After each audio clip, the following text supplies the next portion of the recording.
is Texas, Orlando, and then Vegas. And sometimes they throw in. We've gone. I like for us to go back to New Orleans, but it wasn't big enough for us. We had 4 different hotels, and we had the convention center was in a different spot. The thing was in a different spot, and it was you spent a lot. You want to talk about getting your steps in? You did a lot of walking. Well, they probably don't want you back because you couldn't say it right. What?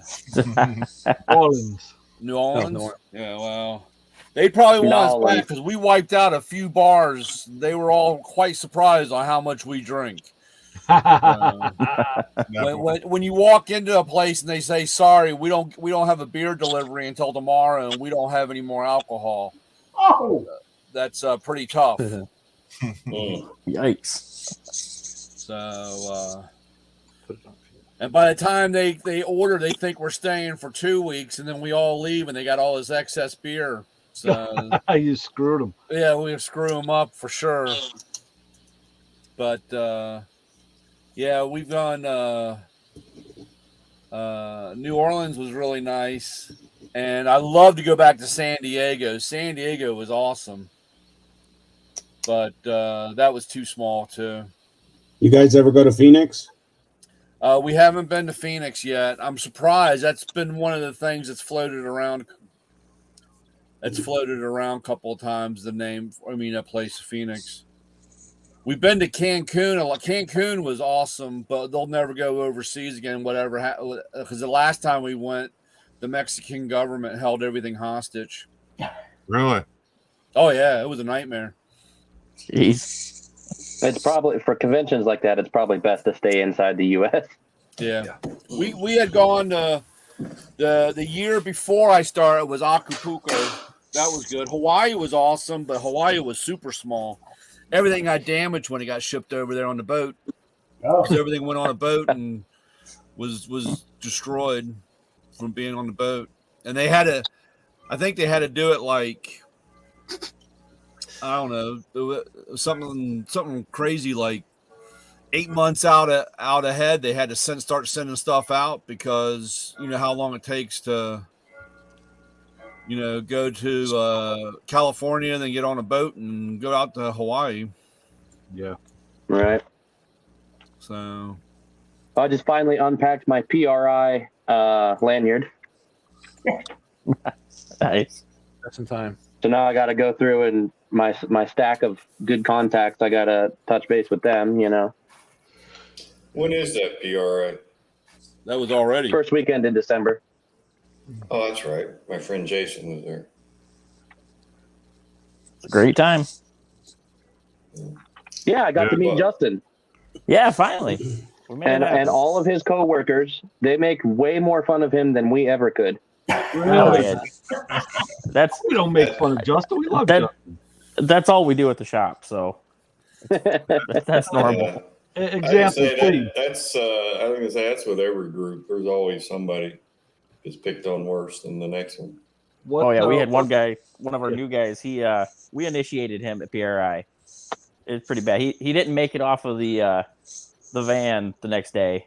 He slept in the van while we went and toured the rest of the show. What did you do to him to make him stay in the van? It's not all our fault. I mean, he was tired. It wasn't tired. That bar you guys were holed up in, that was like a sauna in there. Yeah, it was hotter than the blazes. But Tyler, coming where they work, with the temperatures that they work in, that was probably like they were like happy. I mean, it's not bad. I mean, they looked pretty happy. Yeah, I don't know. We'd been there for like 4 hours or so by that time. Yeah, we were there quite a while. So Justin, I forgot to ask you, what did you think of those trailers, those car haulers? I liked them. We all went over and checked out some trailers. It's actually kind of funny. Like about 2 weeks later, our boss went and bought us a new trailer. Really? Yeah. Wow. One of those? One of the hot ones? No, it was a local place. They had a 28-foot, I think, Legend had the nice flip up side door, which is awesome. Yeah. Yeah, the driver escape door. Oh man, that's gonna be great. It's actually over next door to us is a sign shop. They're doing a wrap and stuff today and tomorrow. And we got a Nice. show. We got a show next weekend. So I got. So We mentioned the side door on the trailer. I got to tell you a story. I'm gonna go a night, fellas, and got to get a good Okay, start. Paul. Appreciate you. see you, All right, Paul. see you, Paul. Take Have care, a good Paul. week. Take care, Paul. Yeah. Good night, Paul. So my son is young. He's probably 10 years old. So we go to Philadelphia to pick up Bernard Hawkins, the boxer Bernard Hawkins. We go to pick up his truck, right? So I pull it in the trailer, and the truck's so big I can't open the doors. So I'm hollering out to my son, "Open the hatch!" And he's like, "What?" We're in the middle of downtown, and I'm like, "Open the hatch!" I was like, "It's hot. Open the hatch." So I'm in there sweating, man. I thought I was gonna pass out. Yeah, that thing's gonna be so nice. Like I said, we have a '94 Sierra that we built. That's one we had in the old trailer. Didn't have that, and the truck sits really low. Man, you're like climbing through the windows to get in this thing. It's a total disaster. Oh yeah. That truck's so wide. Yeah. The flip out sides. They make them soft side now too. Pretty nice. You get zip, Yeah, that'd be cool. zip the whole side. That would be nice, except for the whole security aspect. Yeah. Yep. So I got a 2008 truck that's been 5.7 swapped and has a turbo on it. It got towed here, and it's always a good sign when the owner is there and he goes to hop in it and back it off the tow truck, and he says, "Oh, it's not running now. It wasn't doing that earlier." Oh, So Terry and I would have been on sooner, except he had to come up to the corner and tow me back with my truck during the test drive. That didn't go so well. Yeah, that's like It went, Nice. it went well for a quarter mile. that's like they say. Yeah, ran when parked. Right. Yeah. And that guy probably would have swore that you did something. Right. Yeah, one of those. What up, Terry? That's what I heard, Terry. Yo, what's up, Terry. everyone? What's going, man? It's the Rust What's King. happening?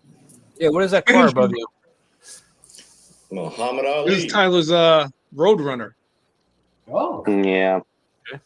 yes, that was overly excited. Yeah. Oh, golly. We're more excited than either of you guys. That's my legacy project. I thought you had an AAR CUDA there. No, not That's yet. what I was Almost. Oh, I think the AR is better. Let me stop. Is it a plum crazy? What color is it? Yeah, this is Tyler. You talk to him. Yeah, it's not plum crazy. It's some kind of custom color, but it's close to plum crazy. It's got a little bit of metallic flake in it. Yeah. What year is the car, Tyler? That one's a 72. Yeah, 72. Oh, that's why you're not excited. Yeah. Well, yeah. It's one of those projects. It's a customer's car, and it's been here quite a while because it ended up. I probably bit off more than I could chew to begin with, but now I'm like deeply committed. Deep. So I've just been struggling through it and everything, and he's been real kind about it, but it's been here long enough I can almost send it to kindergarten. So Wow. wow. yeah. So what part did you bite off too much? Yeah, time to get it out of here. I've learned since then. Similar vehicles have come in, and I've been like, nope, no way. So what's too big of the bite? Is it just the body work? I mean, is it just the whole job? I mean, what are you doing?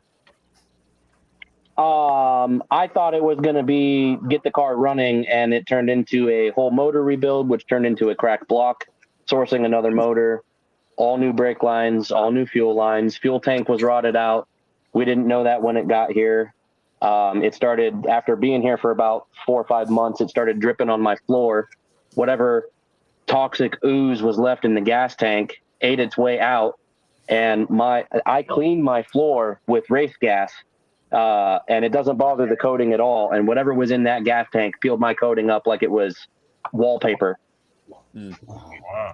So yeah, it's been one bad turn after another, and then the customer was a little wishy-washy at certain turns of events. So like when we pulled the motor apart and we had the block bead blasted and we found the crack in the block, he said, well, maybe we'll just get a modern drivetrain and start down the resto mod path, put a like a 6.4 Hemi in it, with a modern transmission and all that stuff. So we kind of waffled back and forth for about 6 months me doing some research, finding some parts and stuff, and then him kind of deciding if he wanted to commit that kind of cash to the project. And it's just been a lot of circles being run on both sides.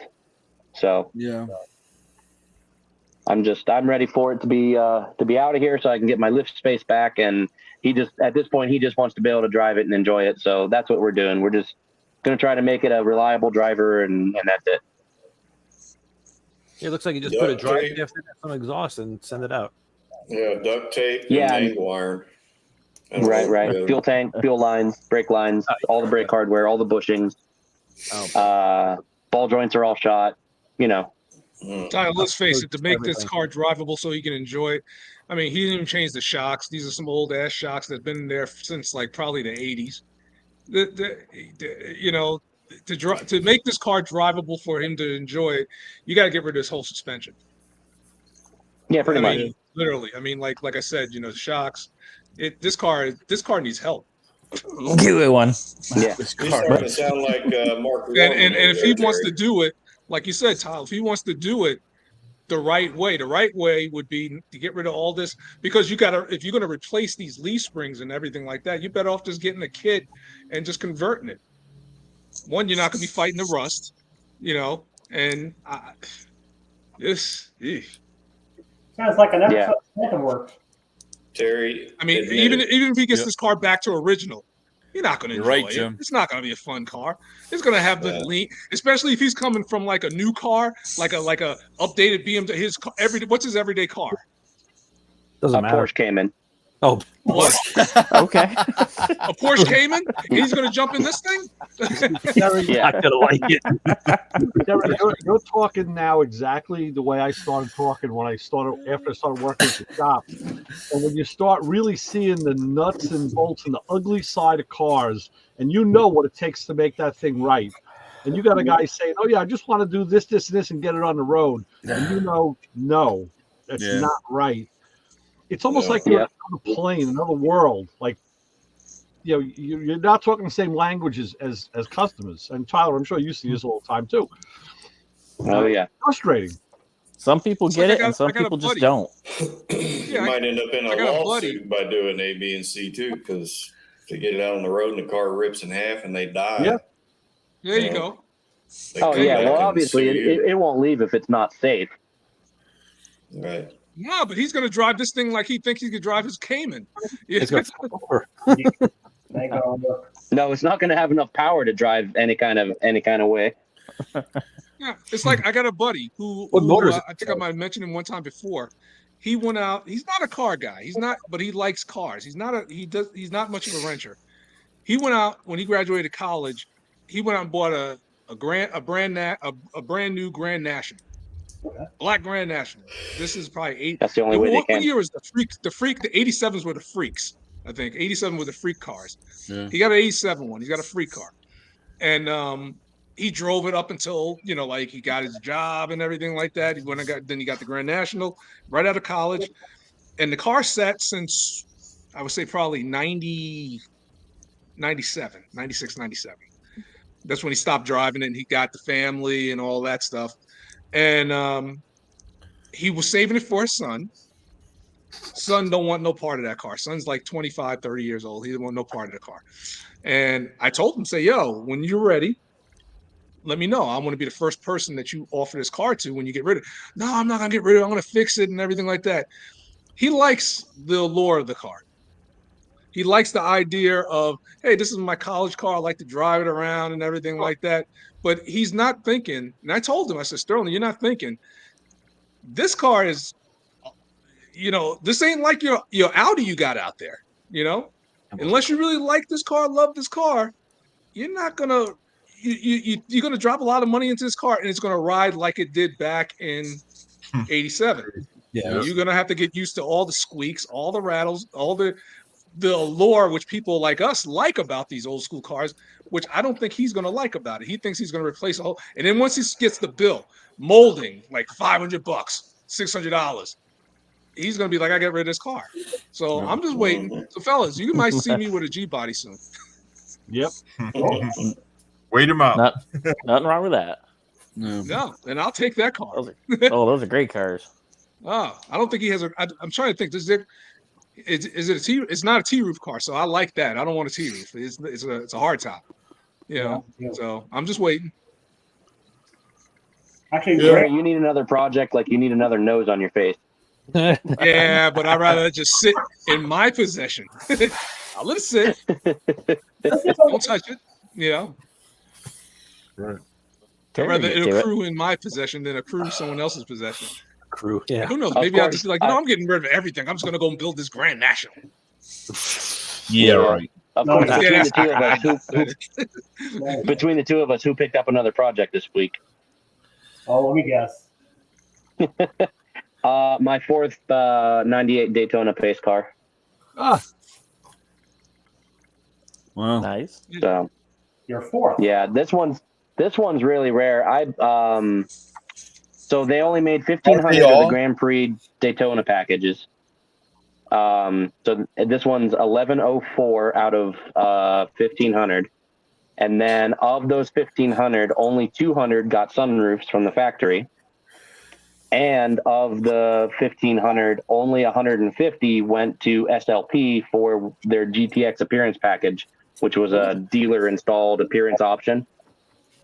And as far as me and my friend can tell, the overlap between the 150 that went to SLP and the 200 sunroof cars, we think it's 12 or 13. So as far as factory options, this is like a 1 of 12. Wow. Nice. So SLP made the GXP? No, what is it? The GXP was a all GM package that they offered on the later model Grand Prix with the front wheel drive V8.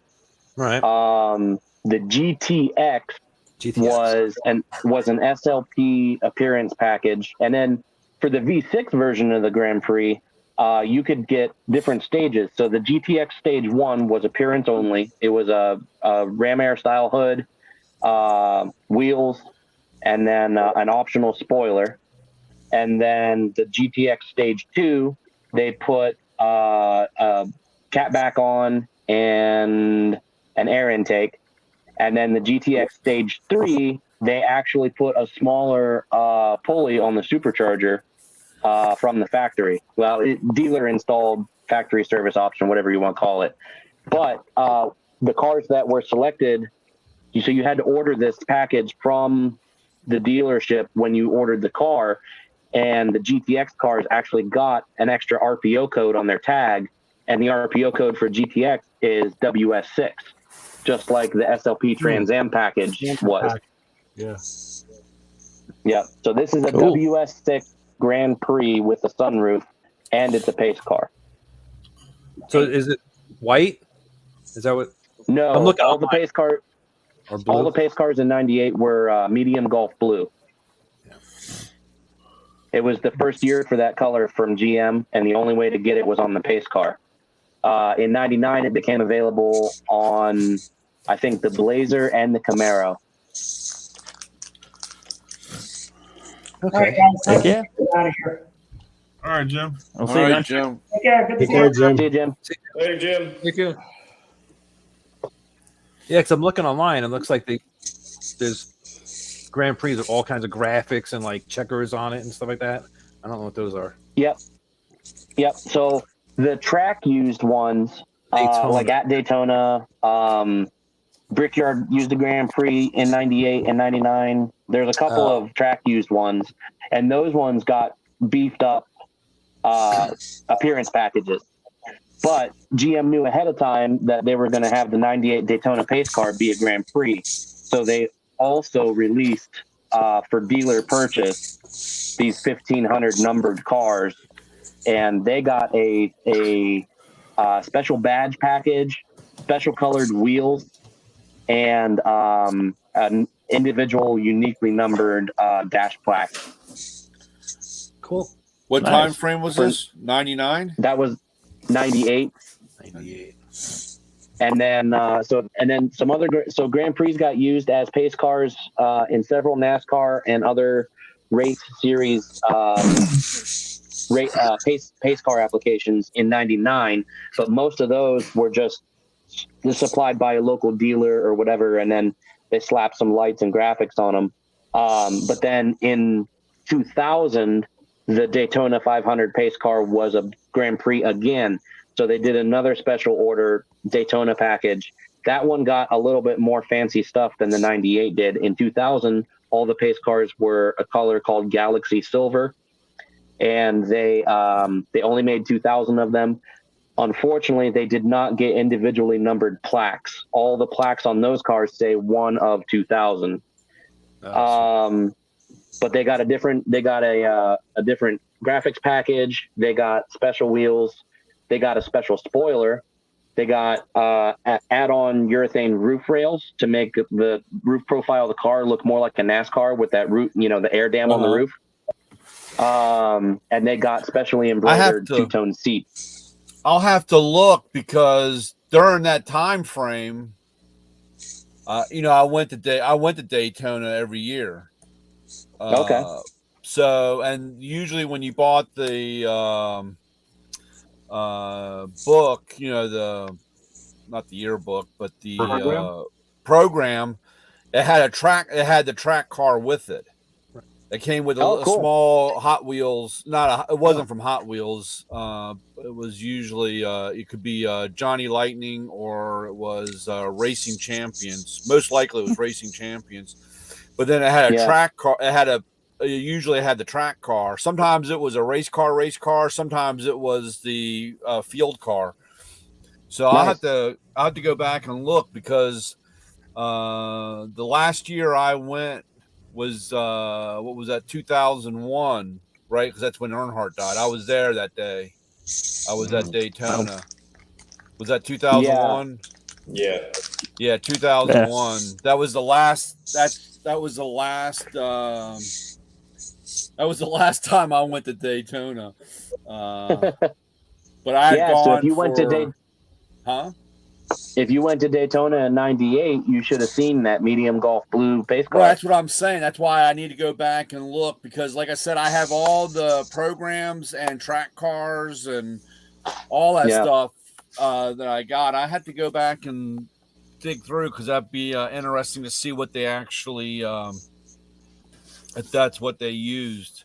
Because I remember the, because I think the big tracks had the those Daytonas, Talladega, Daytona, Charlotte. I think the 4 big tracks, and the one out in California. I know someone that has a 99 two-door Grand Prix that was it was a dealer donated car, but it was done up with all the graphics package and stuff and used as a pace car for the Indy 500, I think, or Brickyard. It was either the Brickyard race or Indy 500. You had Brickyard, Daytona, Talladega, the one racetrack out in Los Angeles, or California, and the big guys. I think they had those Daytonas. For some reason, I want to say Dover did too. I don't even know if I have. Did they race in Dover back in the late 90s? Oh yeah. Okay. Dover's been since 60 whatever. I mean, they've They've had I that. gotcha. I mean, that track's I've lost changed. touch. I used to do. I would do Daytona, Richmond, Charlotte, Bristol, and Dover, and that's like the first 7 races or 5 races of the year, and I would run that whole circuit.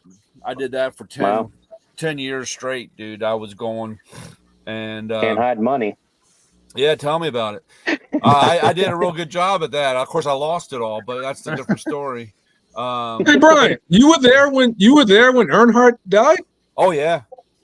How did they play it off? Because I was watching it and I seen it and I just saw him get into like a little accident. Dude, and I want to tell you, I had the headphones. I mean, I had a 2-way radio, and I usually just listen to my driver, but I had all the frequencies to infield and the corner guys and all that stuff. So anytime you had an incident, you just flip through the scanner and hit those guys, and you could hear what was being said.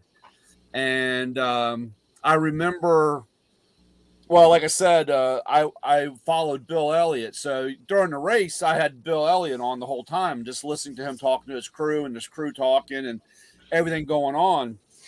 And of course, on that last lap, he passes when all that stuff is going on. And he even said that didn't look good.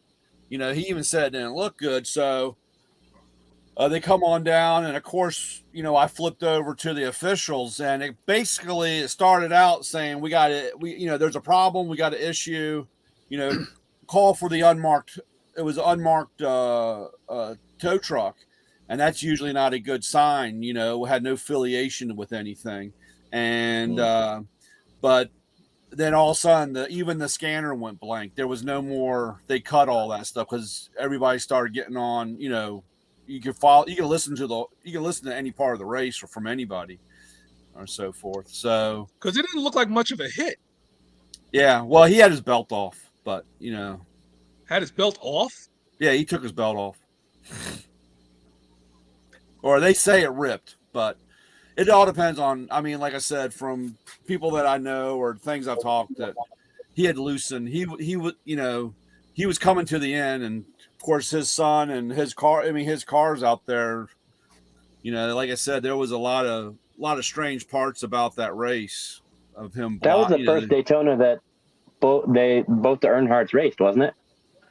I don't know. No. They had raced before. Yeah. But that was his car. Michael was in his car. That was his team, and Junior. It was in the number 8. It was in it, right. That was also his car, right? It was from yeah. Both of those are DEI. Both his cars were DEI cars, and they're out there. But they're, like I said, it really depends. There was some stuff, and like you said, we'll never know what really happened. But the scanner stopped talking afterwards. There was no more. You just couldn't hear anything. Well, and it was tell by the demeanor of the guys in the announcement booth, Darrell Waltrip and when Schrader told them all that he had to get there quicker, and I heard. Like I said, I heard Richard Childress yelling into the mic, Dale, say something. It's all really, really bizarre. And the guy that I went with, the buddy that I went with, he had a scanner, and, that was his guy, or, even more. He, like I said, I was just flipping through. There was so much radio going on. Then all of a sudden it just kind of went dead. There was really no more on that. And, it was bizarre. It was strange. It was one of those things that you never forget. Yeah. I don't know if any of you watched that documentary with Michael Waltrip. That was really good. Yeah, and and oddly enough, we left. And we went to Halifax. We went to the hospital, and everything, but we couldn't get anywhere near by that time. Yeah. Because the guy I went with, he actually had a family member at the hospital. So, Right. but Yeah, but I told, but oddly enough, there was a Walmart across the street, and I told Rich, that's the guy I went with. We worked together, and I told Rich, I said we need to get over to Walmart and buy up all the Dale Earnhardt stuff. And he wanted a car, he wanted a car, and I said we need to get over there, and he was like, "Are you serious?" And I said, "Dude, I'm telling you." So we went across the street, went over to the Walmart, and we picked up his last car, the car that he crashed in, because they had actually changed it because he had gotten the first cars did not have the Oreo cookie on it because he got that sponsor when he was at Daytona. So the first cars that were released didn't have that on that, and then they came out with the second release with the Oreo cookie on it. And as soon as he picked one up, man, 8, 10, 15 people were just running down the aisles, and they're just fucking grabbing all that shit, throwing it all in the bags, going out. It was unbelievable. He just looked at me and he goes, "Man, how did you?" I said, "These guys are fucking animals." Yep. And you're one of them. Yeah. Well, I didn't go in there to grab every one, but I told him, if you want one, you better go get it because you ain't gonna find it after that. Or you can find it after that, but everybody wants $1 million for it. Yeah, I've got the 2001 Oh my goodness. Monte Look at Carlo these number animals 3 here. plastic model kit that's still in the wrapping. Yeah. Yeah. But yeah, it was something. So hey guys, like I gotta jump. I was actually watching the race, and the race was over, and he hits someone, I guess, and I was just like, oh, well, accident happened. Didn't think nothing of it, Yeah. The next thing I heard last was lap, last turn. He smacked right into the wall. Yeah. Yeah, he came down and got tangled up with Kenny Schrader. And he went up and got hit at it was not a 90, it was kind of at a 45-degree angle and hit, and then came down. But they speculate, or they said, and he was one that wear his belts a little loose, but they said that he had loosened his belts up more than normal, and of course under the impact and the steering wheel and everything, coming up and hitting him. Yeah, that was when you watch that wreck in replay. He gets fishtailed and then he goes up the track, hits the wall nose first, and then Schrader T-bones him, and then both their cars slide off the track while everybody else is going around. Yeah, well, Sterling Marlin was the one during the pass that got him loose. It was Sterling Marlin. That's who it was. It wasn't Kenny Schrader. It was Sterling Marlin. Yeah. And after that, they came up with the Hans device, I think, right? Yeah, actually, the Hans device was out by then. It had already started. It was already starting, and it just wasn't mandatory but one yet, of the right? biggest problems, One of the biggest I problems. think it wasn't mandatory yet. No, it wasn't mandatory. It was just starting, but a lot, like I said, but one of the biggest problems, the older guys all had open face helmets. They didn't want to change to the closed face. And they all had open face helmets, and that was one of the things that, and of course, they a lot of some of the other safety items or stuff that was being developed, this wasn't intact yet, or normal use. Yeah. Hey guys, I'm gonna jump ship. All right, Lewis. Hey, Lewis. See you, man.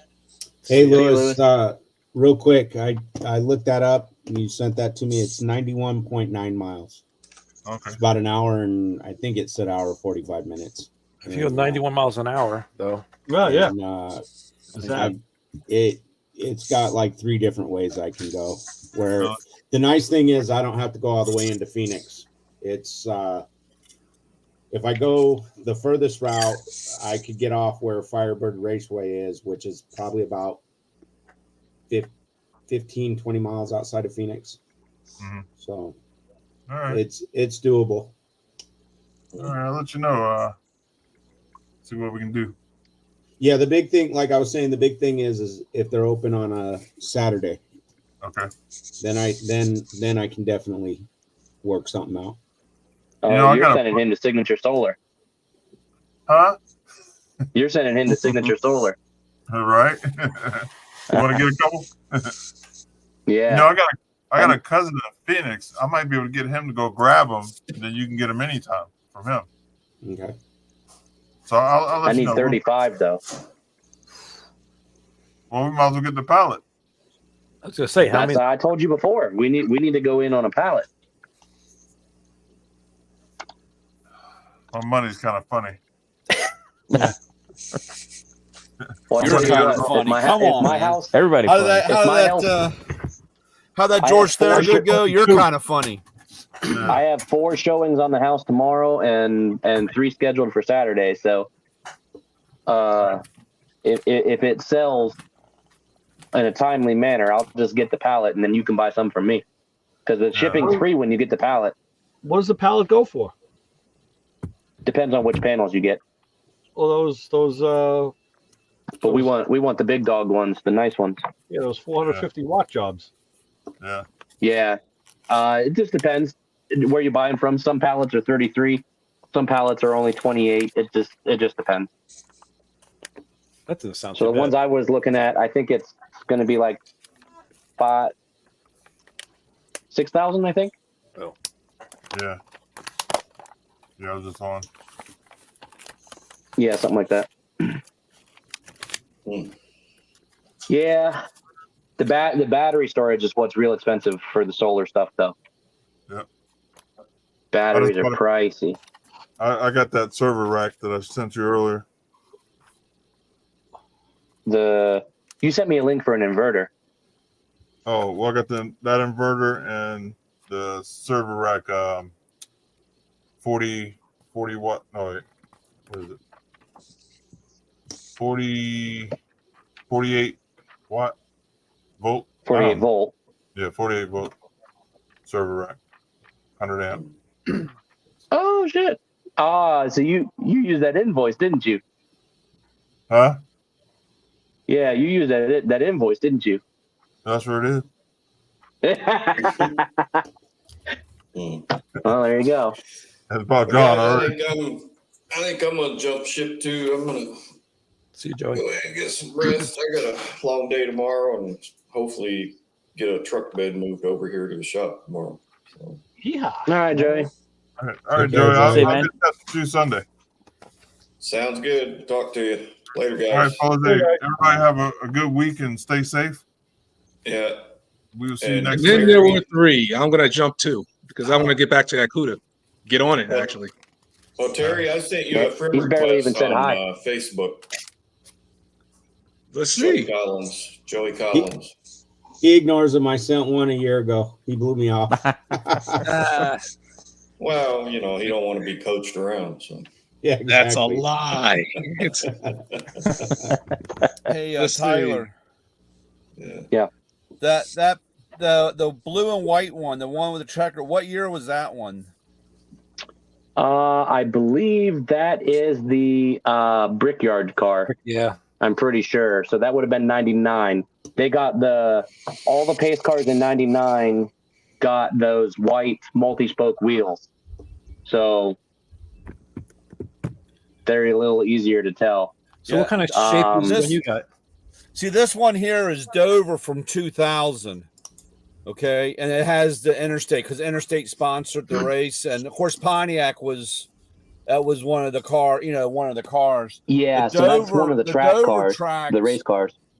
The Dover tracks never came with event cars; they always came with a patch. Okay, so they had different patches, and I can't remember if it was 2000 or 99.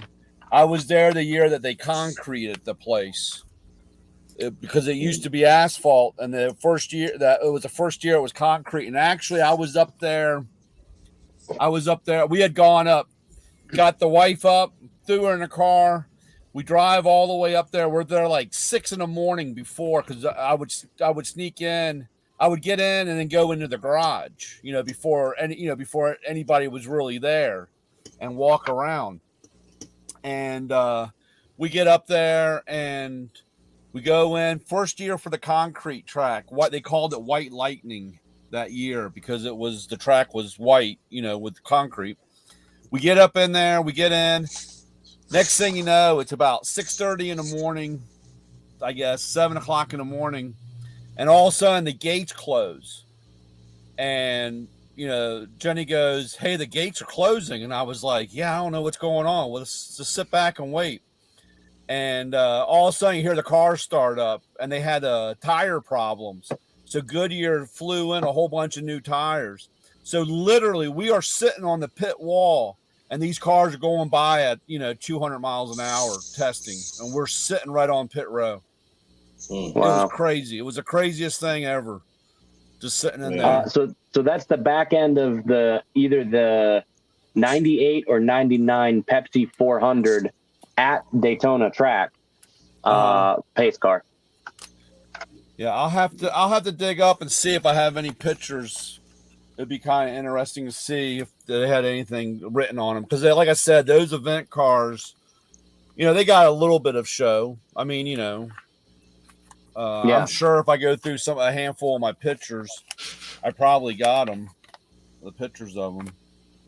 But I think it was, I don't know what year it was, because I have one decal, a patch, and it said White Lightning, because that was the first year of the concrete track. This must have been the second year. It might have been 99 or 98.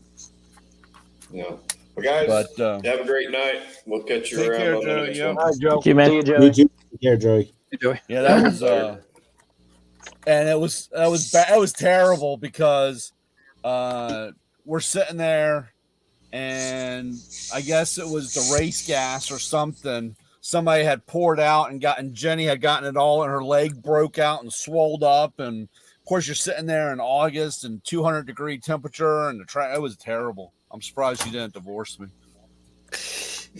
So it's really hard to find a picture of the pace car on the track for the 98 Daytona 500, because another significant event happened that year. What year? 98. 98. Yeah. Dale Earnhardt won in the Monte Carlo. Yeah. So almost every picture is of Earnhardt on, leading the pack or on victory lane, or darn near all of them. Oh, that's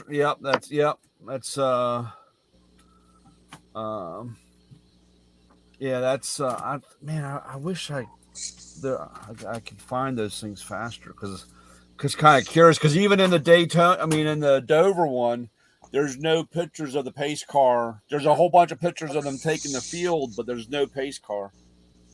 Yeah, it's kind of weird. They used another Grand Prix, a white one with blue checkers on it, in 2001 for the Daytona 500 as well. Yeah. Yeah. So what kind of shape is yours in, Tyler? Which one? The one you just got. Wait, how many of these pace cars do you have? I have 4. So I have number 158, which was it spent all of its life in Georgia, and the paint is a little bit sun faded on the roof, but that one is going to become a back half big tire drag car. Okay. And then I have number 299, which is really rotted out, but I have the complete interior and all the special badging for it. Because for the 98 Daytonas, they didn't really get anything fancy other than 2 door badges, some graphics on the outside, and the special the paint code for the year was unique. But that numbered plaque that went on the center console, that's like the whole identity of the car, and that's what really makes or breaks a 98 Daytona pace car. Because it could have everything else, it could be a real pace car. If it doesn't have that numbered plaque in the middle, that's its whole identity. You know, Did anybody keep track of the VINs? Is there a list of the VINs? Supposedly, you can call GM in the heritage department and find out some more information based on the VIN. I know a couple people who have called in with the VIN of their 2000 pace car edition and gotten the number of production that their car is. So, like, for example, a friend of mine lives in Detroit, and he has number 1157 of all of the 2000 pace cars, which they made 2000 of those. But I also, so 299 is complete but rotted out. 747 is my show car that I built in 2016 and 17. It's got a fully shaved and wire tucked engine bay. I took it to Pontiac Nationals in 2017, and several people didn't believe that it actually ran. I had to start it for them because you can't see any wires under the hood. Yeah. Which is kind of impressive considering it's still fuel injected. And then this one is 1103, the one I just picked up. So nice car. Is it's in good shape? So you only have one that's rotted. Yeah, it's one that's rotted out. It's pristine. Nice. When I first saw this car was in 2016.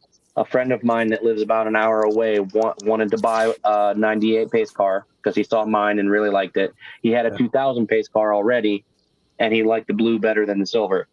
So he found this one. We realized right away that it was a pretty oddball because it was a sunroof car. I did not even know that any of the 98 Daytonas came with a sunroof previous to that. So we started doing some research. We found out it was a true GTX car. It's got the installed by SLP sticker on the inside of the door. And then we did some more research and we realized that this was probably almost one of single digit car. Yeah. So he sent me up with the money to buy it up to upstate New York, clear up to, this guy's backyard was basically Canada. And I looked at it was about this time of year too. I think it was either February or March in 2017, and it checked out. Everything was clean, no rust under the car. It was all stock still. So I went ahead and bought it for him. I brought it home, made it all the way back to Cleveland, and got caught in a whiteout blizzard snowstorm. And was crawling down the highway at 25 miles an hour in 4-wheel drive in my truck, and couldn't see more than 2-3 cars in front of me. And somehow I ran over a broken wrench and it went into my tire. And so I ended up spending all night on the side of the interstate in Cleveland, snowplows whizzing by, all that good stuff. Because of course I had 35s on the truck, so I couldn't just pop a spare on, Right. So I already had a lot of history with this car. Plus, then we both kind of built both of our pace cars side by side. 2016 winter going into 2017, and we both did a lot of work on each car. He helped me, I helped him, and then we wanted to take them both to one of the last Pontiac shows in Detroit called the 3800 Gathering. So it was all W body and 3800 powered Pontiacs. And they they opened it up to all platforms that shared those denominators. But because we did so much work on his and made his so nice, we didn't finish mine in time. So, but then he called me a couple months ago and said, "Hey, I'm getting rid of this car. He's got a GTO now, and that's his new baby." So I said, "Yeah, I definitely want it. As soon as the house sells, I'll have cash freed up to go ahead and pay you for it." So, wow. Didn't you? It's in good shape though. Didn't you take a Grand Prix or something like that and convert it to rear wheel drive? No, so that's been on my list of desired projects for about 15 years, ever since I got my first Grand Prix. I bought all the suspension from a wrecked G8 in 2009, and I had everything to start my rear wheel drive conversion. But then I got married and I bought a house, and kind of just life took precedence, and I ended up selling off all my stuff. But I was going to do an all-wheel drive Grand Prix back then. A friend of mine lives in North Carolina. His name's also Tyler, and he has built 2 of that body style Grand Prix that are rear-wheel drive, a black one and a red one. He's got a beard. You probably he's got a beard kind of like yours, right? Yeah, shorter, kind of, maybe shorter. Yeah, I think I've a little seen bit shorter. I think I've seen his stuff. His YouTube channel is Auto Tech Tyler, I think. Yeah, and the red car that he just built, he used a modern Mustang independent rear suspension and independent front suspension, all from a Mustang. He even swapped the dash over and everything, but it's LS powered and rear wheel drive, obviously. But that car is called Suzy Q, and he took it to LS fast, and tons of people were amazed by it, But I have 14 of those body style cars out back. All of them are project cars for one day, I've got one that I want to cut up and run a twin motor setup. So it's a front wheel drive motor in the front and a front wheel drive motor in the back. So I've seen 2 of those built. Hot Rod Garage did one with the Impala, I think, right? Yeah, they did the Impala. I've seen 2 Grand Prix. Yeah, and I've seen a Bonneville. So I think I've seen 4 cars with the 3800 front wheel drive, rear wheel drive, 2 powertrains, 2 transmissions. And then someone did it.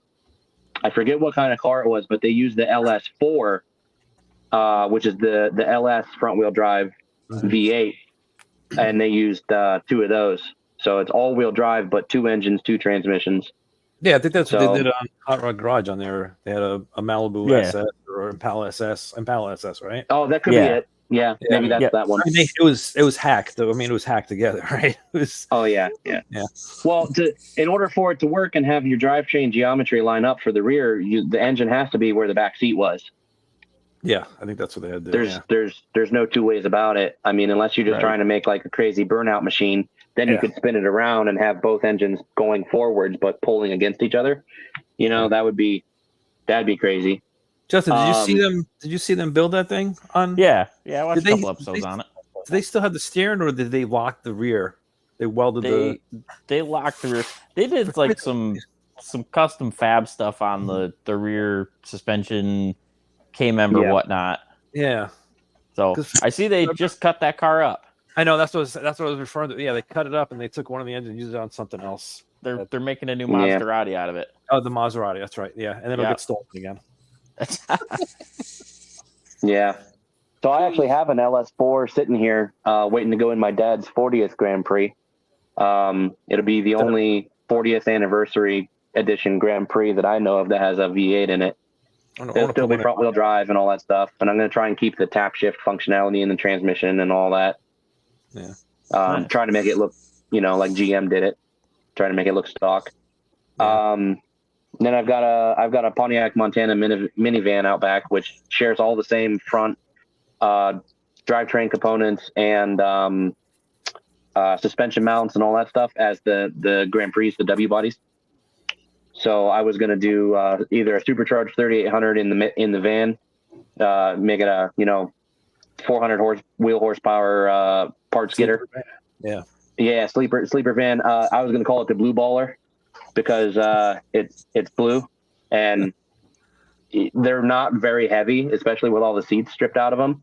So, with a decent sized pulley and an intercooler and a cam and some other stuff, that thing would be pretty surprising for some people. But one of these days I'll get around to all these different projects I have. Yeah, I'm assuming I got too many projects. You get any ideas, Justin? Oh, I got a ton of them, man. Soon as the rent checks start coming in from Terry. Yeah.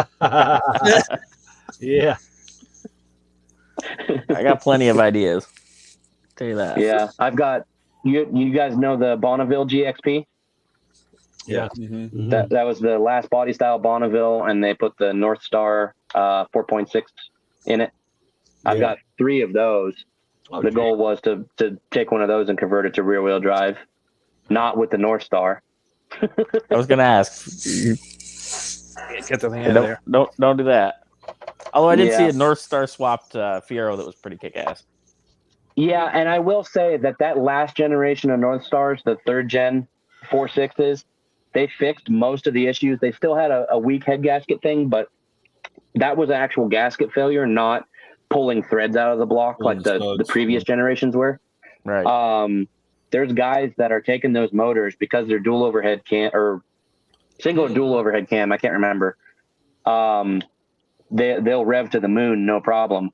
And there's a particular racing league. I forget what it is, but they take those, they bulletproof them, and they make like freaking 550 NA horsepower at like 9,000 RPM once you build them out. That's cool. But that's I used to sell a lot of those toolkit, the kits to fix those. The time cert kit. Yeah, the time cert. I mean, I tell you. Yeah, I have a time cert kit for the 1st generation North Stars. So the 4.0 and the 4.6 both use the same head pattern, I think, in the 1st generation. And I fixed like 4 of those when I first started my shop, and I was like, you know what, this ain't for me. Yeah, that was that. I had that kit on the truck, and then of course the where you blew the head, the spark plugs out of the Fords, the the modular, the 3-valve motor. Yeah, the spark plug extractor and rethread kit. Yeah, man, I still actually. I don't have the plug kit, but I do have the one to pull the broken spark plugs out. And it's funny, every once in a while I get a phone call from one of the newer guys, and they're like, "Hey, this guy's talking about something to take out these spark plugs. Do you have that kit?" I say, "Yeah." And they said, "Why do you still have one?" I said, "Because of this. You still come across them on a Friday afternoon at 5:00, and you spend all day trying to, get these spark plugs out of those Fords." So still sell those kits, but they're pretty much either all been fixed or they're all. I mean, it's hard to believe that's almost like a 20-year-old motor now. Yeah, they are. So those problems aren't no more. So, did they make a all-wheel drive Grand Prix? I thought they did. They made a prototype. Yep, it's called the G8 concept car, and G8 on that stood for Generation 8. It would have been the 8th generation Grand Prix. Yeah. It was a transverse mounted LS1. With the 4T65 all-wheel drive drivetrain from the Aztec, and it was real slapdash put together by GM.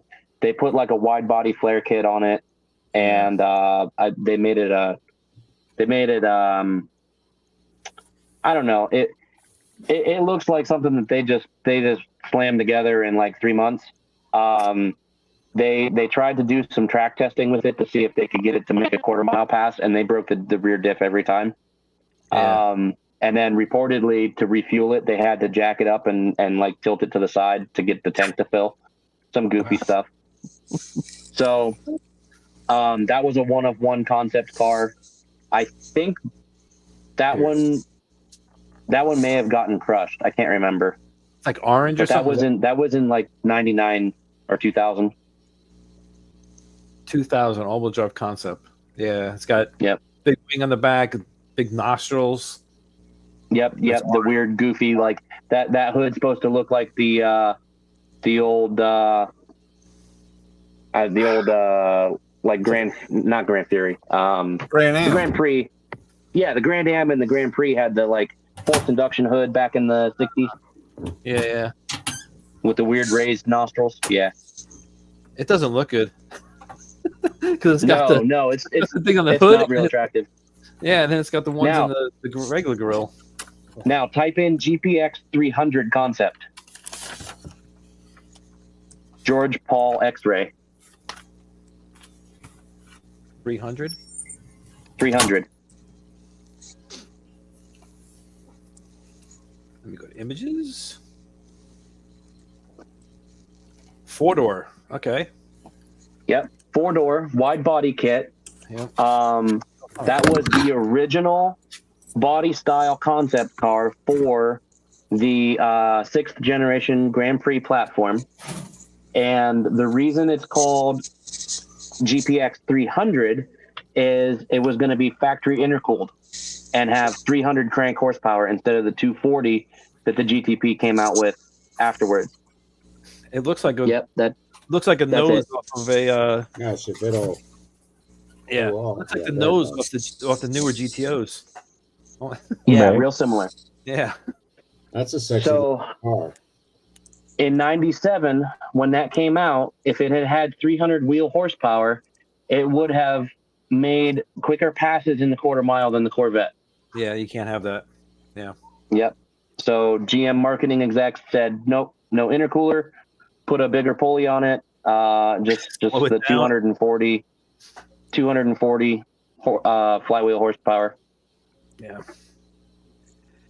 Yeah, So, I don't get why GM did that stuff. I mean, same with the Grand National was faster than the Corvette. Then the Cyclone came out and it was quicker. They're like, oh, we can't. You know. Yep. That was the issue with Can't the have that. Fiero. The Fiero could have been something nice. Oh yeah, just when they got all the problems worked out with the Fiero, they're like, let's get rid of it. We're done. Yeah. If they had ever put any kind of motor in the Fiero that had any balls behind it, that thing would have been a rocket ship. Oh yeah. Yep. Even that anemic V6 they put in there, the 2.8 or whatever. Mm-hmm. You know, those are pretty quick with the manual transmission. Yeah. My buddy has one. They swapped a 3800 with the supercharger into the Fiero.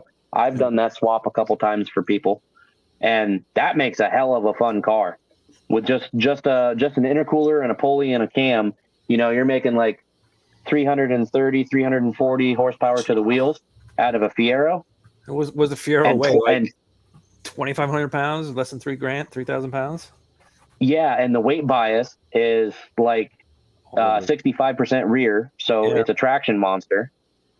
And then the 3800 with the supercharger on it, that's a very torquey drivetrain. So they're a ton of fun to drive.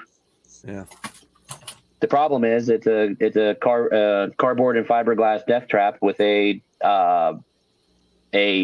interior build quality comparable roughly to club car golf carts from 1972. Yeah. And the center console is also your gas tank. Yeah, it's good to have that right there. Yeah. I don't know what you think. Right.